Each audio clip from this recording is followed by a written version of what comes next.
Today we will practice with the last exercises about disjunct motions, so skips, wide melodic intervals between notes, and we are going to start some new exercises about mixing different rhythmic figures. But moreover, I'm going to show you a very effective method to use to improve your music reading, and this is something very important also to improve your sight reading.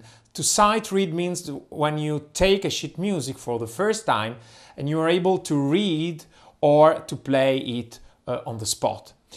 So let's start from the exercise, from today's exercises. We're going to have the last exercise about disjunct motions, and we will have a very important exercise, which is the 36, in which we are going we will have some quite high notes, in which we will use two ledger lines. In this case, in the second bar, at the end of the second bar, we have this C, which is the 2 octaves higher C from middle C, which is written on the second ledger line above the fifth line. So it is important that you focus on this exercise to improve your reading ledger lines. And of course, after this exercise, we will start some new exercises about mixing different rhythmic figures. As you can see, we will have some semi-breve. In the same exercise we will have semi-breve, minims, and crotchet and quavers, so all the kinds of notes that we know, but the semi-quavers, of course, that we will introduce in the next lessons. And of course we are going also to mix notes and rest of different durations. It is very important to point out something about the symbol that we find at the end of every exercise in the correspondence of the last bar. This symbol, which is made up of this curved line with a dot, is called fermata. If you have already followed the piano lessons, you already know it.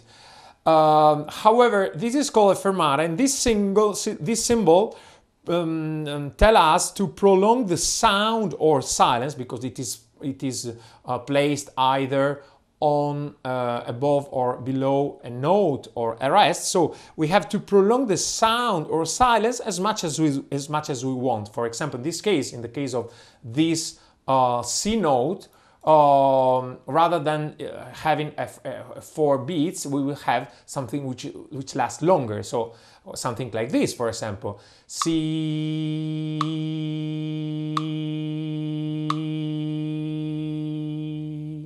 As you can see, as you can hear, it lasts longer than 4 beats, of course. And it is used very often at the end of many piano pieces, of many musical pieces of different instruments, of course. And because thanks to this, we can hold the performer, can hold the final sounds, and so can have some effective result. But since these are some reading music exercises, you are not forced to using it. So you can choose if you want to use it, if you want to use fermata or not to use. So you can prolong the sound, or you can have the exact sound as if it were without the fermata. So even if you don't apply the fermata, even if you don't use it, don't worry, because it is placed here only to get used to find it at the end of a piece. So this is the most important reason why we use it here.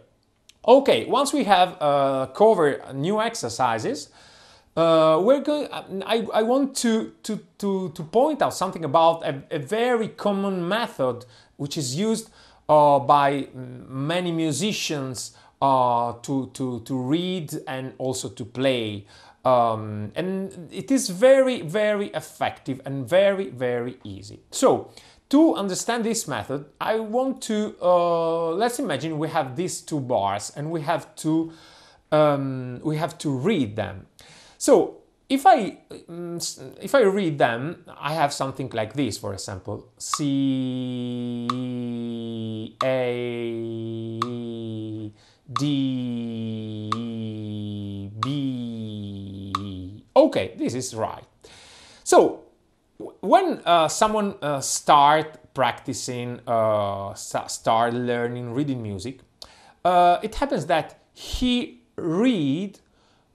say this note while looking at the same note he says. So if he's saying C, so C, in that moment he's looking at that note, that's the C note. When he's saying A, he's looking at the A note. Okay, so what we have to do, the step, we must move a step forward from this, which is the most common way. This one, this is the most common way of beginners. So we must move a step forward, and we must use the following way. So what we have to do is the following. While saying C, I must take a look at the following note. So I must switch to the following note with my side. So I don't...